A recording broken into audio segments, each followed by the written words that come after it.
Rebonjour et bienvenue pour cette dernière partie de cet atelier Haskell dans lequel nous avons traité la résolution du problème 7 de Advent of Code 2015. Alors on était resté sur une solution qui résout l'algorithme d'exemple donné dans l'énoncé, c'est-à-dire qui est capable de résoudre cet exemple. Mais on verra par la suite que ce n'est pas suffisant pour résoudre le problème complexe, enfin le problème complet, qui est plus complexe. Euh, c'est pas suffisant pour des problèmes bêtement de performance et de complexité algorithmique. Pour ça, on va utiliser, pour résoudre le problème efficacement, on va utiliser une subtilité de Haskell qui s'appelle l'évaluation paresseuse. Et, euh, et donc d'abord, je vais faire un petit rappel sur l'évaluation paresseuse. Ensuite, je vais expliquer pourquoi on a un problème dans le Advent of Code numéro 7 avec la solution naïve qu'on a faite. Et ensuite, je vais faire une solution plus maligne qui exploite l'évaluation paresseuse. Donc lors de la présentation officielle orale, je vous avais présenté un module qui s'appelait, que j'avais créé moi-même, qui contenait une fonction long computation which returns. En fait, c'est bêtement et simplement la fonction identité, donc qui renvoie ce qu'on lui passe en paramètres, mais après avoir pris une seconde de calcul. Par exemple, avec 10 et hello, on voit bien que ça renvoie la même valeur, mais après avoir pris un peu de temps de calcul. Donc, on va faire un alias, parce que sinon on va l'appeler L. Sinon j'aurais du mal à taper ça. Une chose intéressante en Haskell, c'est que les fonctions ne sont appelées que quand les valeurs sont nécessaires. On va pouvoir mettre ça en évidence, par exemple, si je veux afficher le contenu de la liste. Donc cette liste-là, c'est une liste qui contient l'appel de la fonction long computation which returns, avec les paramètres 10, 11 et 12. Donc grosso modo, c'est la liste qui contient 10, 11 et 12. Si je veux afficher cette liste, évidemment, il va prendre à peu près une seconde pour afficher chacun des éléments. Vous voyez que Haskell est vraiment on demand, enfin paresseux et à la demande. Pourquoi? Parce que, je vais vous le lancer, on voit qu'il affiche les valeurs une par une quand elles arrivent, quand elles ont enfin été calculées. Alors là, rien n'est évalué en parallèle, évidemment, donc c'est séquentiel. Il essaye de prendre les valeurs de la liste une par une. Et on voit que ça prend à peu près 3 secondes. Si j'ajoute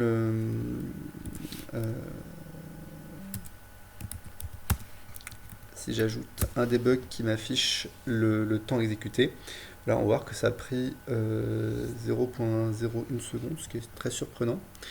On va faire la somme, tiens.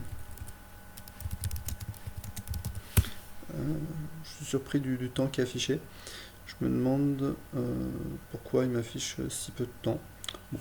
Ok, on va ignorer ce debug, mais c'est vrai qu'on voit très clairement que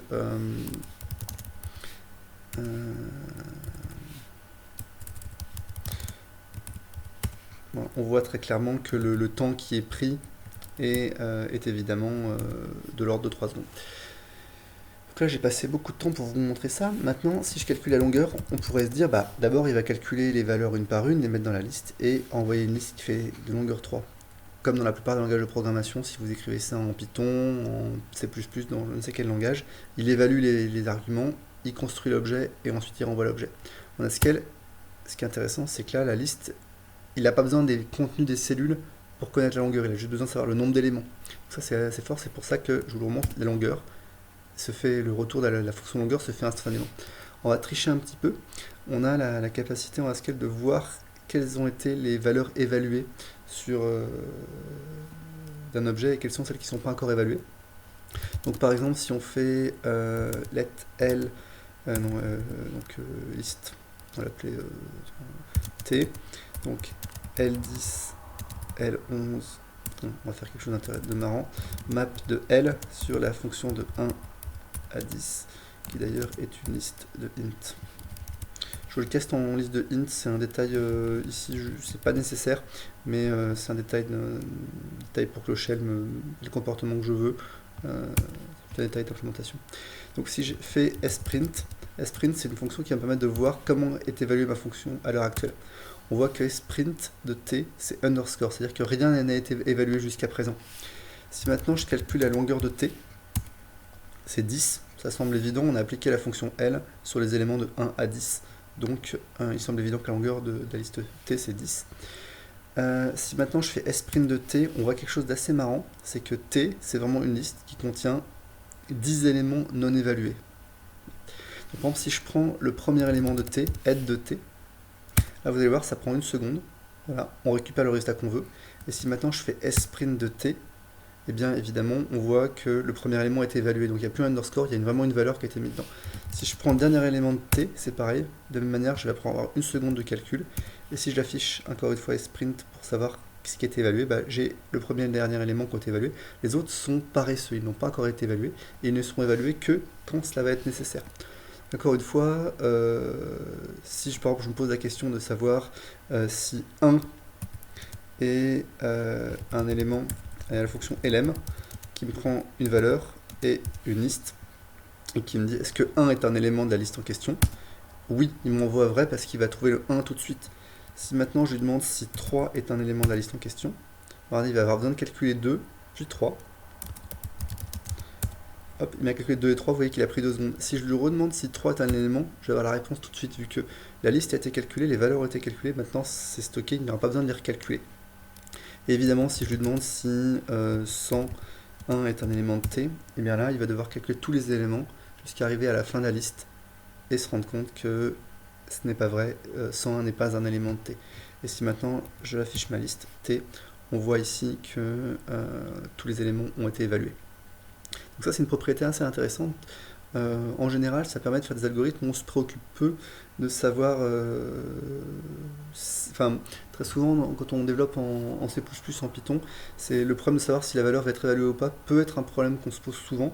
Et de temps en temps, on se dit, tiens, je vais économiser du temps, je suis pas sûr que cette valeur va être évaluée, alors je mets un flag disant qu'on pourra l'évaluer plus tard, et ainsi de suite. On n'a pas ce problème en Haskell, et donc des fois, ça peut gagner du temps. Autre chose, par défaut, les listes en Haskell sont complètement paresseuses. Et en fait, une liste peut être vue comme un générateur, comme un itérateur, comme on peut l'avoir en Python ou en C++. Donc on n'a pas besoin de s'embêter avec le paradigme de liste, enfin d'itérateur ou de générateur. Une liste est naturellement quelque chose de paresseux qui génère les éléments à la volée. Une force de l'évaluation paresseuse, c'est qu'on peut créer des structures récursives. Et on peut même, un résultat de fonction peut servir de paramètre à la fonction qui permet de générer le résultat. Alors, dit comme ça fait un peu peur, mais par exemple, on peut dire que x, c'est 1 accolé à x. Alors, ça veut dire quoi? De 2 points, donc, je vais vous faire un exemple d'abord plus clair. Hein. Le 2 points, c'est l'opération de cons sur une liste. Donc, 1, 2 points, la liste vide, c'est une liste qui contient un élément.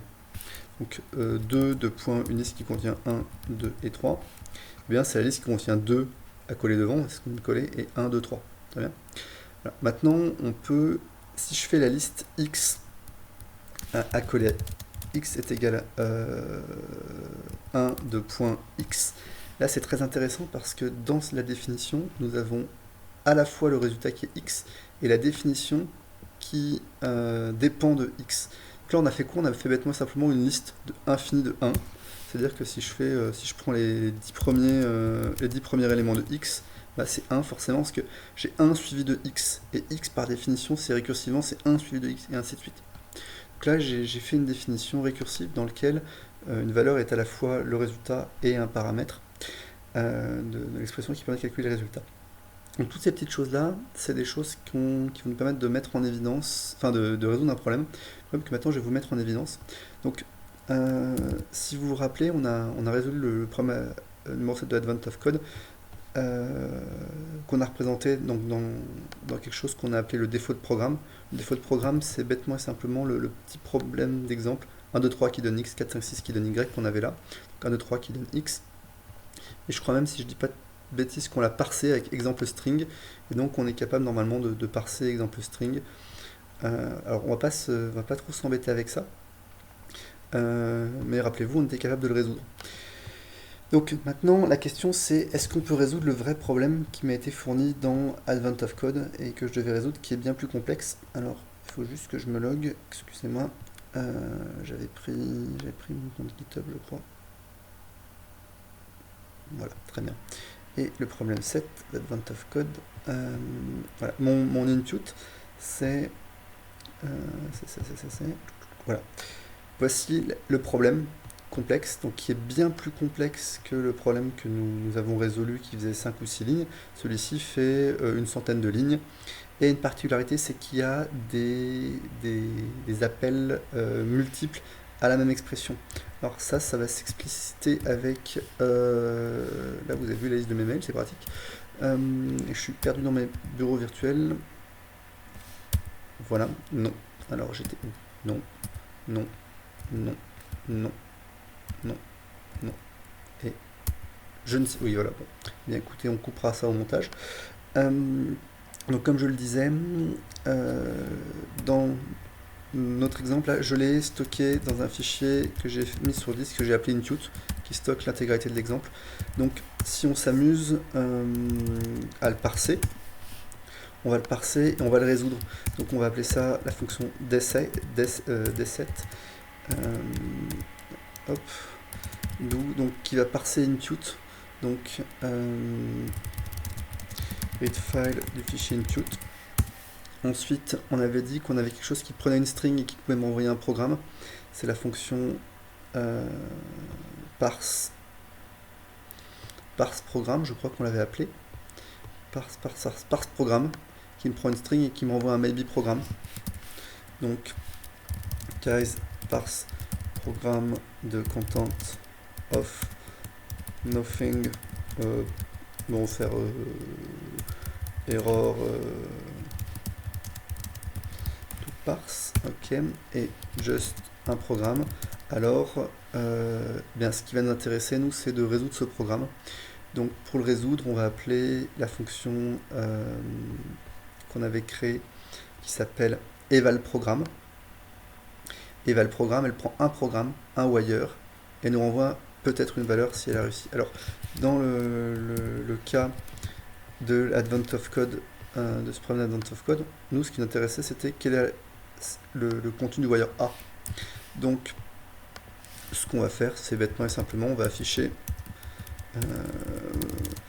le eval programme de mon programme qui s'appelle P. Donc, je l'ai dépacké là. Vous savez, par ce programme, il renvoie un maybe. Soit il a échoué, donc il renvoie nothing, soit il a réussi, il renvoie just le programme. Donc je me contente maintenant, bêtement et simplement, d'évaluer ce programme P avec le wire A, ici. Donc là, j'ai un programme qui est normalement bien formaté. Si ce programme, je l'appelle, il s'appelle Day7. Vous voyez que ça va prendre du temps. Alors quand je dis prendre du temps, c'est que je pense que si on laisse tourner pendant plusieurs nuits, on n'aura pas la réponse, puisque on est dans un cas de figure qui est assez tordu. En fait, on a un arbre que je vous ai un peu explicité avec cet exemple très simple ici. Pour calculer la valeur de y, il faut calculer la valeur de z et la valeur de a. Et la valeur de z, en fait, elle dépend de la valeur de a. Donc ici, on se retrouve avec, en descendant la branche de gauche, on va devoir calculer a, et en redescendant la branche de droite, on va aussi devoir calculer a. Et en fait, le programme d'exemple, il a cette complexité, c'est-à-dire qu'il y a de nombreuses sous-arbres qui apparaissent de multiples fois dans la présentation du programme. Donc ça, pour vous le mettre en évidence, on va faire un peu de debug. Dans Scale, je vous ai expliqué qu'on ne pouvait pas faire d'affichage en plein milieu d'une fonction, donc je vous ai un peu menti. Il y a un module qui s'appelle debug.trace, qui contient une fonction qui permet de débugger et d'afficher des choses en plein milieu d'une fonction. C'est pas très beau. Ça, c'est quelque chose qui triche avec le système de type. Normalement, dans le type d'une fonction, on ne dit pas qu'on peut faire d'affichage, alors on ne peut pas en faire, mais ça sert à débugger de temps en temps, c'est assez pratique. Donc là, c'est un moyen de contourner le système de type. Donc par exemple, on va s'intéresser à la fonction evalExpression. On a vu, quand on évalue le programme, en fait, on évalue l'expression, c'est-à-dire on évalue le programme pour... non, on va s'intéresser bêtement à evalProgramme, excusez-moi.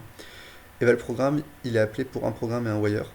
Donc moi, ce que je vais faire, c'est je vais faire let. Je vais dire que le résultat, c'est cette chose-là. Et je vais mettre... Je vais réinventer un petit peu pour avoir quelque chose d'à peu près propre. Et donc, si je fais... voilà, si je me contente de faire let résultat est égal ça in res, j'obtiens le même résultat qu'avant. En fait, je vais écrire trace show. Et trace show, c'est une fonction qui affiche le premier élément, donc mon wire, et qui renvoie le deuxième. Donc ça ne change pas la logique du programme, ça renvoie toujours le deuxième élément, donc reste, ça renvoie toujours le résultat, qui est censé calculer. Par contre, ça m'a affiché chaque wire, chaque fois qu'on passe ici.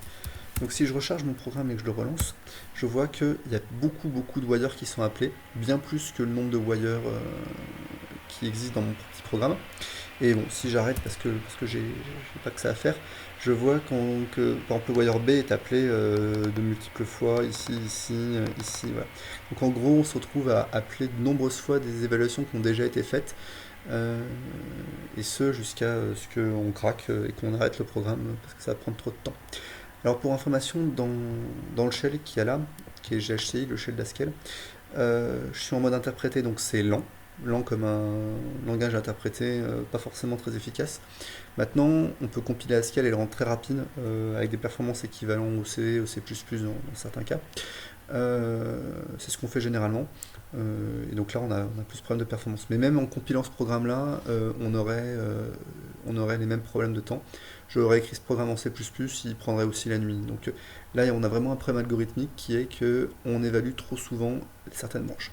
Donc comment est-ce qu'on réglerait ce problème-là dans un langage impératif avec effet de bord comme le C++, le Python et d'autres? On passerait à la structure eval programme un dictionnaire de tous les wires avec leurs valeurs associées. Donc, par défaut, il n'y aurait pas de valeur associée. Et quand on aura enfin calculé la valeur d'un wire, on la stockerait dans le dictionnaire. On aura un cache des résultats, on va dire. Et eval programme, quand il serait rappelé récursivement, d'abord il regarderait dans le dictionnaire si la valeur est connue. Si elle est connue, alors il la renverrait. Sinon, il la calculerait et il la stockerait dans le dictionnaire. Donc ça, c'est une solution assez efficace, assez élégante, qu'on peut appeler la programmation dynamique ou de la mémorisation, ça dépend comment vous voyez les choses. Mais elle est faisable en Haskell, hein, c'est pas un souci. Sauf que je voulais vous montrer une autre solution à base d'évaluation paresseuse, pour montrer qu'on peut faire la même chose, mais sans effet de bord, ça qui est intéressant. Et en fait, en laissant l'évaluation paresseuse faire les effets de bord et nous les cacher. Alors pour ça, on va transformer un petit peu notre programme. Et d'abord, on va supposer qu'on a un type solution qui contient la solution à notre problème. Donc, rappelez-vous, on avait un type programme qui encapsulait dans un constructeur programme une structure associative qui associait des wires à des expressions. On va en faire un type solution qui est tout à fait similaire, mais qui, lui, encapsule une map qui associe des wires à des values. Donc là, déjà, on a, et donc ce type solution, l'idée c'est d'associer à un wire la value, donc le résultat final. C'est notre solution. Donc maintenant, ce qu'on voudra, c'est calculer cette solution-là. Donc ici, on va dans eval programme, on va s'amuser à calculer la solution. Alors, on va la mettre bêtement et simplement. Hop là, ici. Solution est égale undefined. Donc, pour l'instant, je vais réindenter un petit peu aussi pour le. Alors, très souvent, je réindente. La notation Haskell est très libre et dépend principalement de niveau de notation. On avance d'un cran, on peut reculer. On peut aussi mettre des accolades si on le désire. Voilà, bon, moi j'ai une petite notation qui est particulière, donc on peut aimer ou pas. Alors bref, ma valeur solution, bon, très bien, elle est undefined pour l'instant, on verra ce qu'on met plus tard, comment la calculer. Maintenant, ce qu'on va juste changer, c'est que la fonction eval programme, elle appelle eval expression, mais au lieu de passer le programme, on va dire qu'elle passe la solution en paramètre. Elle passe la solution en paramètre, et maintenant on va voir tout ce qui dépend de l'expression. On va plus passer le programme en paramètre, on va passer la liste de solutions. Donc quand on évalue l'expression, on lui passe directement la solution pour toutes les sous-erreurs. C'est-à-dire qu'une expression, c'est par exemple un end entre la porte A et la porte Z. Et ben on va calculer le end entre A et Z, mais pour A et pour Z, on va pas faire d'appel récursif. On va se contenter d'aller voir dans la solution quelles sont les valeurs de A et de Z. Donc ça revient à changer le type de eval expression par on prend une solution, une expression et ça nous renvoie peut-être une valeur. Donc on va remplacer programme par solution de partout. Okay, super. Donc là le type check il n'est pas content parce que eval littéral, vous voyez ici on lui passe une solution alors que d'ailleurs il y a encore eval exprès qui n'est pas fini, excusez-moi ici. Hop là. Voilà, eval littéral de partout, il prend une solution au paramètre. Donc on va aller voir la fonction eval littéral ici. Avant elle prenait un programme, donc on va dire que c'est maintenant une solution. Donc vous voyez aussi, ça c'est le côté intéressant de refactoring d'Haskell. Je suis en train de faire du refactoring, j'avance progressivement, les erreurs pètent, Et le côté typage statique fait que mes erreurs me pètent vraiment de partout, de façon elles vont me guider dans mon refactoring. Donc maintenant on va revoir eval littéral, il y avait deux cas. Le cas où un littéral, vous rappelez-vous, c'était une valeur fixée, ou un appel à un wire, récursif à un wire. Donc quand c'est une valeur fixée, bah, la valeur on la connaît, il suffit juste de la renvoyer. Et quand c'est un wire particulier, et ben dans ce cas-là on a juste besoin de regarder dans la solution. Donc map.lookup du wire dans la solution, bêtement et simplement. Et le map.lookup, alors je vais peut-être appeler M, excusez-moi, le module map, il est appelé comment? Alors il n'est pas content car value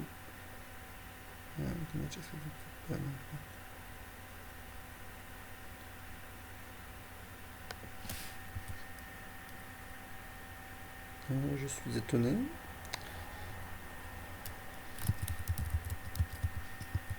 Oui, je confonds toujours l'ordre des arguments de lookup, je sais pas pourquoi. Et là, pareil. Alors, map solution value, et c'est ça. If actual, hop. Alors j'ai dû me tromper, je pense, dans ma définition de la solution. Voilà, une solution, c'est... Ok, très bien. C'est qu'en fait, la solution, j'oublie bêtement simplement, c'est qu'elle est encapsulée. Il faut que juste que je la désencapsule. Une solution, c'est une solution et qui contient ce que je vais appeler solution, qui est ma structure de mapping. C'est le désavantage d'encapsuler des objets, c'est que des fois, il faut les désencapsuler. Voilà. Et donc là, je fais bien mon lookup. Rappelez-vous, ça peut renvoyer un maybe, c'est-à-dire que si la solution existe, elle existe. Si elle n'existe pas, elle n'existe pas. Et ça tombe bien, ça correspond avec le type de ma structure eval littérale, donc on est plutôt content. Donc là, on est dans un cas de figure eval littéral. Maintenant, bah, il regarde si la solution existe et il la renvoie. Maintenant, on va remonter et on va réparer ce qu'on a encore cassé. Alors, eval programme, il râle un peu parce qu'il me dit que ici, programme n'est plus utilisé. Oui, c'est vrai. Programme n'est plus utilisé. Du coup, on n'a plus besoin de le passer récursivement, donc on va simplifier un peu le code. Et maintenant, on a toujours un problème, c'est que solution est undefined. Alors, on le passe en paramètre, mais il est undefined. Alors, solution, c'est quoi maintenant? Pour le calculer, c'est donc c'est déjà un constructeur qui s'appelle solution, et qui encapsule à l'intérieur on a dit une map de wire head value. Alors comment est-ce qu'on crée une map? Alors, on a vu jusqu'à présent qu'on avait la fonction fromList, m.fromList, qui prenait une liste de tuples wire value et ça allait créer une map de wire head value. Je vous le remonte dans le shell, mais si donc là par exemple si j'ai m.fromList d'une liste qui contient hello 10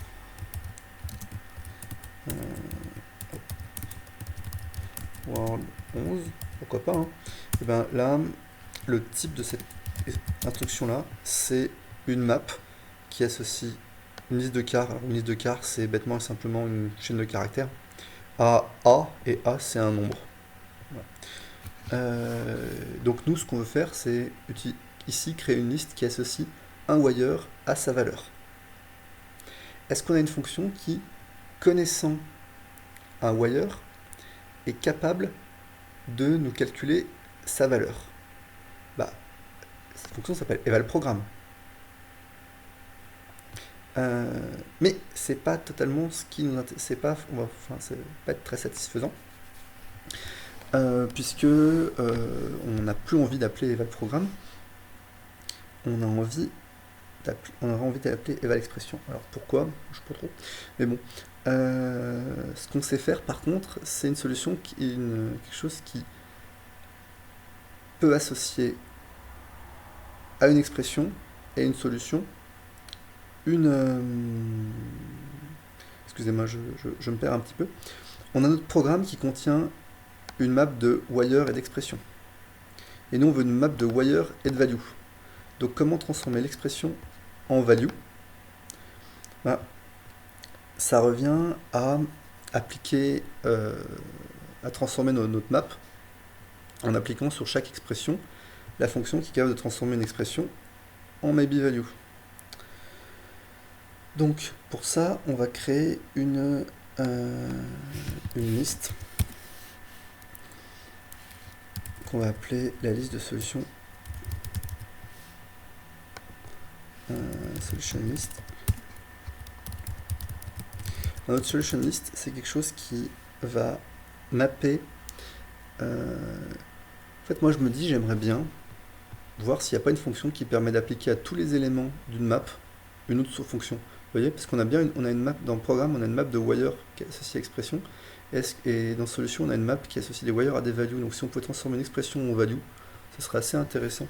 Je vais voir si j'ai ça dans ok, alors on va le faire de façon assez marrante, c'est que on a Google. Google nous permet de rechercher des types avec des fonctions, enfin rechercher des fonctions basées sur un type. Donc si je fais une map de KV et que je renvoie un int, par exemple, ça, vous voyez, ça donne la fonction size qui prend une map de KA et qui m'envoie un int. Donc c'est maintenant, si j'ai une map de KV que je prends une fonction de V vers de A dans B, donc une map de KA, une fonction de A dans B, et que je veux renvoyer une map de KB. Est-ce qu'on peut trouver ça?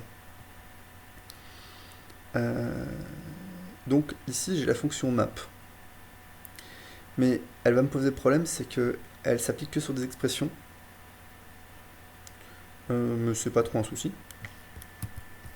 Donc cette fonction, elle s'appelle map, elle est dans data.map.lazy, elle fait son boulot, elle prend une map de KA, une fonction de A dans B, elle envoie une map de KB.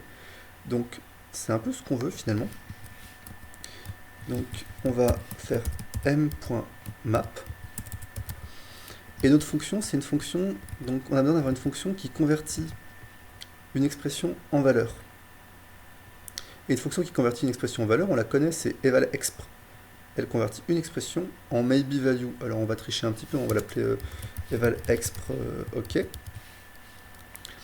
On va tricher un petit peu là-dessus. Hop, evalexpr ok, et on l'applique à notre programme. Donc maintenant on a un souci avec notre fonction evalexpr ok, il faudrait qu'on l'écrive. Evalexpr ok, c'est une fonction qui prend, on a dit quoi? On a dit qu'elle prend une expression et elle renvoie une value.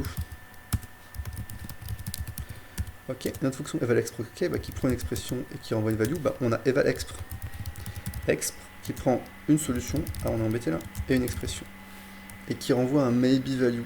Alors ce qu'on va faire ici, c'est que on va faire un case just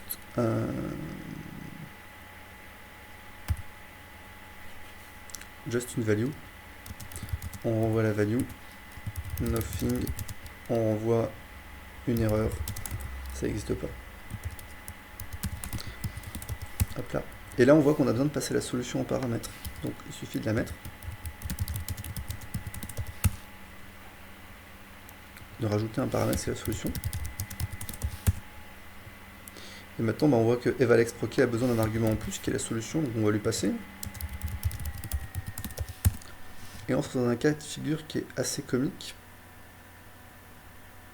C'est que evalexpr ok, evalexpr ok, j'ai fait une faute, j'ai fait une typo sur ok.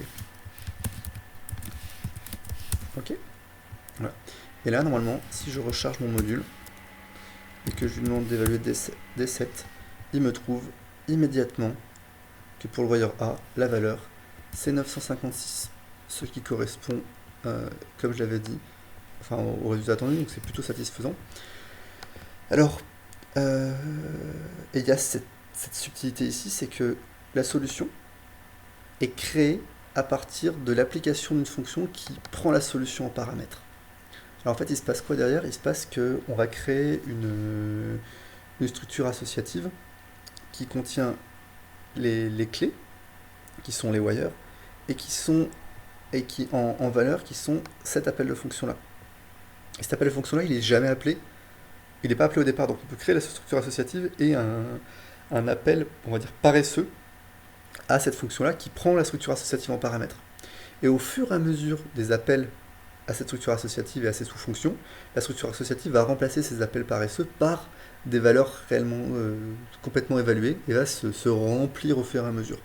Sauf que ce qui est très très intéressant dans cette approche, c'est on n'a pas exposé de mutation, on n'a pas exposé d'état, on n'a pas exposé de transformation, de changement de valeur. On a juste laissé l'évaluation paresseuse faire son travail et nous fournir quelque chose d'assez intéressant. Donc là, on a quelque chose qui se teste facilement, qui est pas récursif, c'est assez fort, parce que ce qui est récursif, c'est assez dur à tester finalement. Voilà, alors, bon, je me suis un peu perdu dans l'explication, mais de toute façon, j'ai essayé de la faire plusieurs fois cette vidéo et elle est assez dure à faire, je vous avoue. Donc je pense que je vais la laisser telle quelle, je vous laisserai m'envoyer votre avis. Alors il y a un dernier point qui m'embête, c'est que ma fonction eval_exp OK, là elle envoie une value, et il y a toujours une erreur, voilà, il y a cette erreur là qui pète une exception. Normalement on peut supposer que ça va jamais arriver. Pourquoi? Parce que on a ce cas de figure marrant qui est que enfin, on peut supposer que la structure qu'on a créée est bien créée et qu'elle ne fait jamais appel à des points, des wires qui n'existent pas. Maintenant, j'aimerais faire les choses correctement, donc on va transformer juste un peu eval_exp_OK, on va dire, hop, ça renvoie un maybe value. Maybe value. À ce moment-là, j'ai plus besoin de faire le case. Je dis bien que eval_exp, bah, ça évalue l'expression, parce que de toute façon, ça tombe bien, eval_exp, il renvoie un maybe value. Maintenant, on a un souci, c'est que solution, bah, il s'attend à des values et plus des maybe values. Bah, on va dire que solution, c'est quelque chose qui map des wires à des maybe values. Ça veut dire quoi? Ça veut dire, en gros, au lieu, enfin, le tableau de solution, il a des wires, et pour chaque wire, il a ça, le résultat du calcul où j'ai pas réussi à calculer. Donc maintenant, ça repousse un peu le problème plus bas, c'est que eval littéral, il veut renvoyer un wire, il veut renvoyer un maybe value. Or, lookup, il renvoie un maybe de ce qu'il y a dedans, donc il renvoie un maybe de maybe value. Donc pour ça, on a plusieurs solutions. Soit on peut concaténer les maybe. En fait, on va s'intéresser à quelque chose qui nous renvoie, on va regarder dans Google s'il y a une fonction qui permet de faire ça. Parce que finalement, ce qu'on veut, c'est si on obtient nothing, on veut obtenir nothing, c'est-à-dire que si on n'a pas trouvé dans la structure accélératrice la valeur, ou si la valeur qu'on a trouvée est un nothing, bah on veut renvoyer nothing, la valeur, on n'a pas de résultat. Et sinon, si on a la valeur, bah on veut la garder. Donc en fait, on va chercher quelque chose qui prend un maybe de maybe A et qui renvoie un maybe A. Et donc là, on trouve quelque chose qui s'appelle join. Alors la syntaxe est un peu bizarre, là ça nous dit monade M, M de M de A est égal M de A. Alors, finalement, si on remplace maybe par M, on voit que ça marche.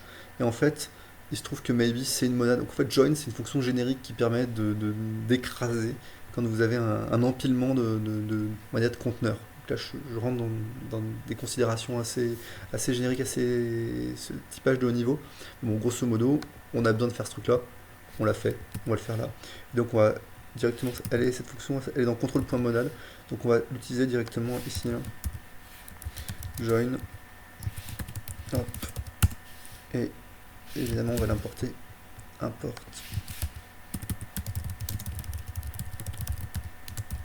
Je fais un import qualifié pour n'importer que la fonction join.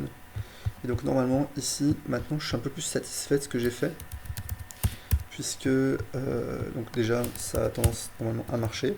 On obtient toujours le même résultat qu'avant. Mais ce qui est intéressant ici, c'est que maintenant, j'ai vraiment un maybe, j'ai plus une exception qui va péter, j'ai vraiment un maybe qui va se propager. Et donc, je vais pouvoir vérifier que mon programme marche. Et donc, c'est plus agréable. Alors, vous allez me dire que finalement, j'ai mis des exceptions, j'ai mis un erreur qui pète une exception. Voilà. Il y a un mode de compilation d'Haskell ou de l'interpréteur où vous pouvez dire tout ce qui pète des exceptions fait un warning. Donc en gros, quand vous écrivez du code qui fait des choses pas correctes, telles que utiliser des bugs.trace ou utiliser des exceptions en cours de route, vous pouvez demander est-ce que des warnings pètent à la compilation. Donc ça vous permet de développer peut-être plus rapidement et après de repasser pour nettoyer votre code. Voilà. Donc là, on a un résultat qui normalement marche, donc c'est plutôt agréable. Si vous avez voulu écrire vous-même la fonction join, join prime, ça prend un maybe de maybe A, de maybe value, c'est ce qu'on avait, un maybe value, et ça renvoie un maybe value. Bah, on va pouvoir faire de l'analyse de cas. Soit on a nothing et on renvoie nothing, soit on a just de nothing et on renvoie nothing. Alors d'ailleurs c'est pas une petite flèche comme ça, c'est un égal. Voilà.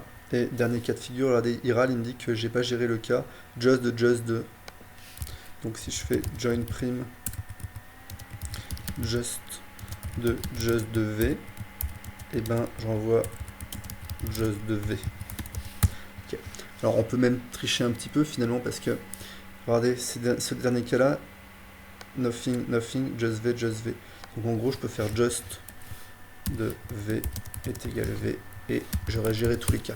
Voilà.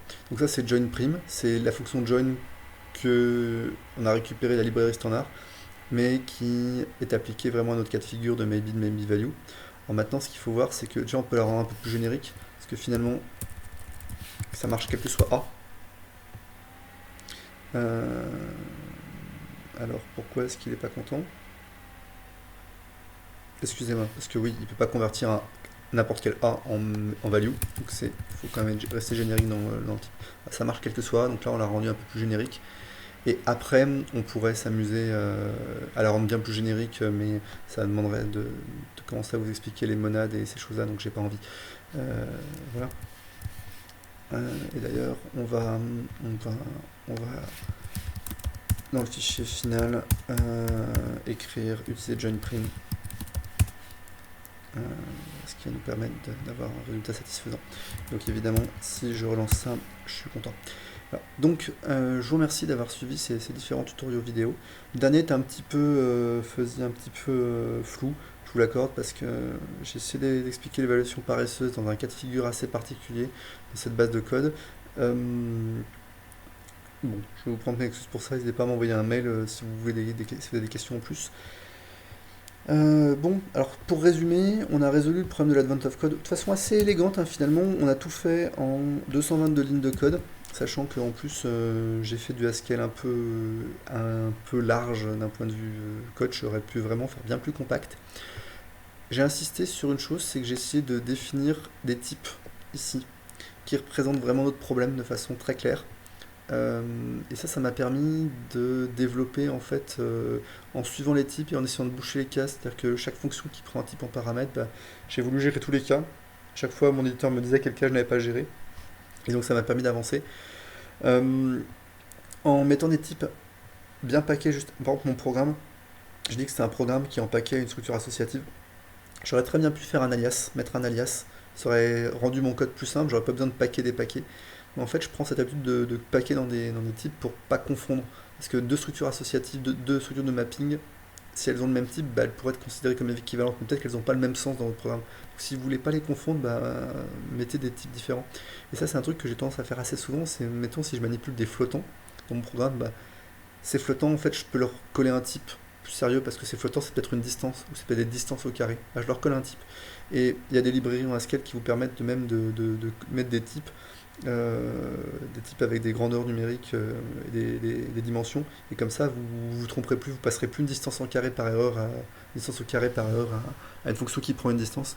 Et là j'insiste là-dessus parce que il est 23h50, je suis en train de finir ce tutoriel là, mais de 20h à 23h je débuguais quelque chose dans mon vrai boulot, et ça m'a pris 3 heures pour trouver une fonction dans laquelle il y avait une distance au carré qui était passée à la place d'une distance. Et si j'avais typé ça avec un typage statique et des analyses de quantité, le fait d'appeler la fonction distance au carré, de la passer à une fonction qui attend une distance normale, et le système de type aurait râlé et j'aurais eu une erreur à la compilation et j'aurais pas perdu 3 heures d'une soirée à essayer de débugger ce truc-là en urgence. Donc j'insiste vraiment sur ces points-là. Je pense que plus vous typez votre programme et plus vous aurez d'erreurs qui vont apparaître à la compilation et non pas au runtime. Et surtout, même si elles peuvent ne pas apparaître au runtime. Et surtout, dans un langage comme Haskell, le typage n'est pas difficile et ne complexifie pas votre programme. Là, tous les endroits où il y a des types, je les ai mis pour m'aider Je les ai mis, c'est les prototypes de fonctions. Je les ai mis pour m'aider parce que ça permet l'inférence de type de me dire que je me suis trompé en appelant la fonction et pas d'essayer de deviner le type de la fonction par rapport à ce que je lui ai passé comme paramètre et donc de deviner un peu n'importe quoi. Mais c'est pas nécessaire, donc en fait on les met pour s'aider. Voilà. Toute la logique de résolution du programme tient ici. Voilà. Donc ça c'est assez intéressant. D'ailleurs, regardez, eval exproquet, on se rend compte que eval exproquet c'est bêtement simplement eval expr finalement. Donc je vais simplifier. Voilà. Hop là. Donc là j'ai utilisé l'évaluation paresseuse pour eval exp qui prend la solution en paramètre. Donc ça c'est un truc qui est intéressant en Haskell, c'est qu'on se pose souvent la question de savoir quelle est l'ordre des arguments pour simplifier l'évaluation, excusez-moi, pas l'évaluation paresseuse, mais l'évaluation partielle de fonctions. Donc après, bon, bah, je ne reviendrai pas sur les analyses de cas que j'ai fait, mais il y a pas mal d'endroits où voilà, chaque pose-opération binaire, je fais une analyse de cas qui permet de replanter assez facilement les problèmes. Le parsing, je l'ai fait avec parsec. Ici, donc, j'ai pas bien détaillé, c'était assez rébarbatif, je vous l'accorde, mais c'est une librairie qui permet de faire du parsing de façon très très efficace. Alors il y a plusieurs variantes de parsec, si ça vous intéresse. J'ai fait quelques tests en plein milieu qui normalement marchent toujours. Hop là, super. D'ailleurs, on pourrait ajouter un nouveau test, hein, c'est de vérifier que le vrai problème d'Advent of Code renvoie bien D7 should return. Alors c'est should return parce que D7 c'est une fonction qui fait des IO. Should return, on avait dit que c'était 956. D'ailleurs, c'est pas. Alors là, vous regardez, je me suis trompé, mais le système de type il me dit qu'il comprend pas parce qu'il s'attendrait à un just value puisque la fonction D7 elle renvoie un just value et ah non, je suis bête. La fonction D7 elle renvoie rien, elle affiche. Donc on va la changer un petit peu. On va dire de renvoyer. Return. Voilà. Alors, pareil, on va faire quelque chose de propre. Hein. S'il n'arrive pas à parser, au lieu d'envoyer, on va dire qu'on n'arrive pas à parser. Alors, on pourrait s'amuser. Tiens, on va le faire d'ailleurs. On va renvoyer un type, c'est un either. Un either, c'est comme un maybe, mais en gros, et donne un return. On est dans un code entrée-sortie. Alors je vais vous détailler ça en 2 secondes si vous voulez. Mais un either c'est comme un maybe, mais à la place de just quelque chose et de nothing, on a just quelque chose, non, on a right quelque chose quand ça marche, et left de quelque chose d'autre, et ça permet de mettre un petit message en plus. Et donc ça peut être sympa. Donc par exemple, typiquement, donc ce qu'on pourrait faire, c'est c'est tout. Si je regarde le type de ma fonction D7, alors il n'est pas content parce qu'à 113 il ne comprend pas, puisqu'il s'attend à write. Alors, c'est là que c'est marrant. C'est qu'on a plusieurs encapsulations. Il y a le left et le right, il y a le either pour savoir si j'ai réussi à parser, et le just intérieur pour, une fois que j'ai réussi à parser, savoir si la valeur qu'on veut calculer est bonne. Bon, encore une fois, c'est à vous de savoir quel est le niveau d'erreur et d'abstraction que vous voulez mettre. Mais donc, par exemple, si je refais D7, vous voyez, j'ai un right. Alors, ce que j'ai fait, c'est un print là. C'est bizarre ce que j'ai fait.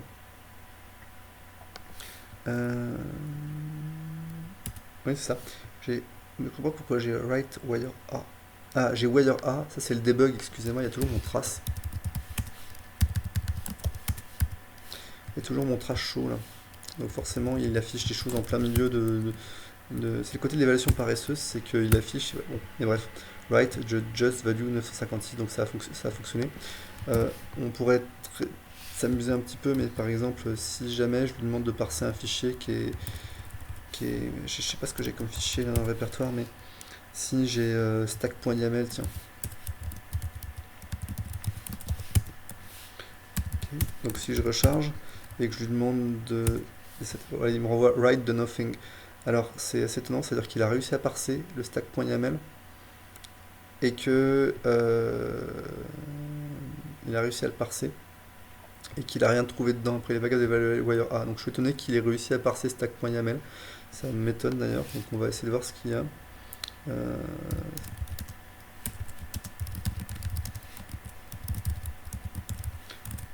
Ok, et si je fais maintenant parse programme de stack de C, j'obtiens, voilà, je reviens à un programme vide. Alors c'est-à-dire que mon parseur il est pas si malin que ça, c'est-à-dire que s'il reste des choses à parser, il continue, il part jusqu'à ce qu'il arrive et après il s'arrête. Ou peut-être que voilà, bon, il y a beaucoup de choses. Voilà, mon fichier stack.yaml, en gros, dès qu'il a planté, il s'arrête. Alors, c'est étonnant. Ce serait intéressant de creuser pourquoi mon parseur il y arrive, alors qu'il ne devrait pas. Mais ce sera pour une autre fois. Par contre, ça veut quand même dire que normalement, maintenant, si je relance mes tests, j'ai mis dans main d'ailleurs, j'ai un nouveau test qui marche. C'est plutôt sympa. Voilà, alors, on pourrait s'intéresser au problème bis du jour numéro 7, la partie 2. La partie 2, elle dit que connaissant le signal sur wire A, il faut overwriter le wire B avec ce signal. Et donc pour ça, en fait, bah, grosso modo, ça revient à récupérer le programme qu'on avait. Donc on va faire D7 prime, D7 bis. Donc c'est pareil, on récupère le programme, on le parse, ainsi de suite. Donc là on aurait pu factoriser ça. Et maintenant en fait on va évaluer le programme du wire A. Donc au même en fait d'ailleurs on pourrait. Oui, on va évaluer le programme du wire A. Donc on va dire let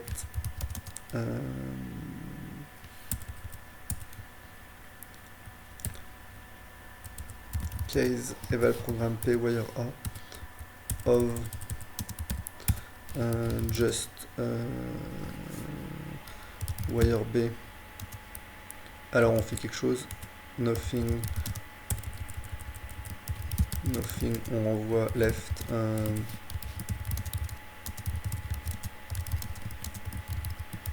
En fait, c'est qu'on avait dit qu'on faisait un write de nothing parce qu'on n'arrive pas à calculer.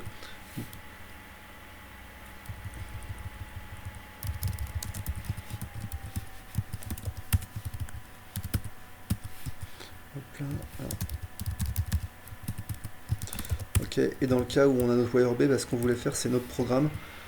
On veut juste remplacer le contenu du wire B par le résultat qu'on avait. Donc ce qui va revenir à changer la valeur qu'il y a dans notre programme P. Alors pour ça, il faut qu'on regarde dans data.map s'il y a une fonction qui fait ce qu'on veut. Alors on va voir sur Google quelle est la fonction qui permet de changer la clé de notre truc. Donc, imaginons qu'on ait une map de KV, on veut lui passer un nouveau KV et obtenir une map de KV. C'est une fonction qui prend une map, un couple clé-valeur et qui m'envoie une nouvelle map clé-valeur. Est-ce que ça existe?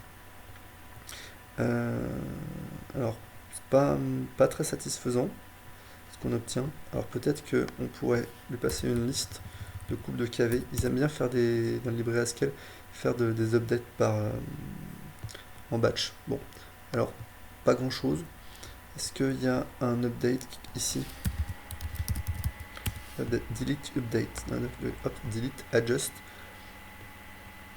Ok, update a value of the specific key with the result of the provided function. Alors, on peut lui update A.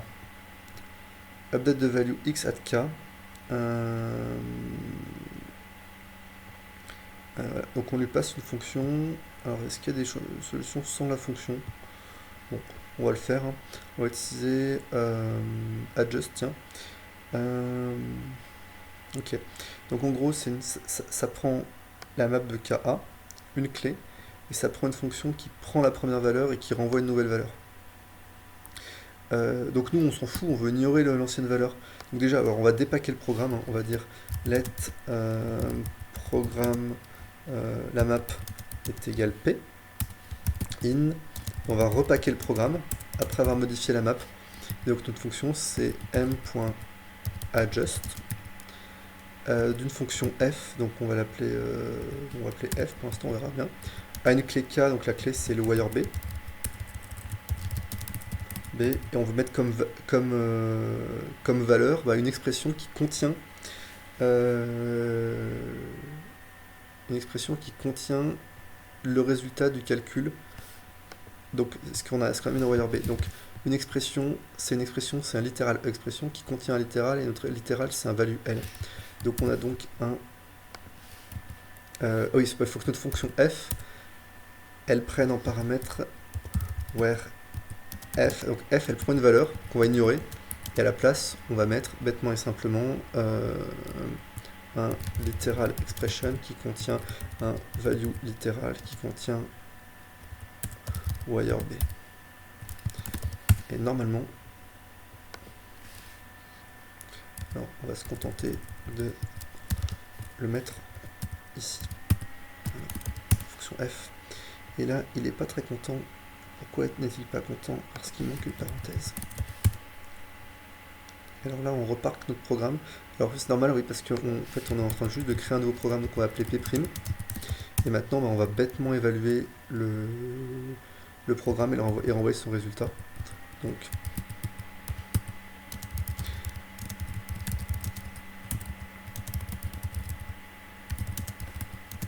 et toujours pour le wire A, parce que maintenant, c'est ce qu'on nous demande. On nous demande en gros alors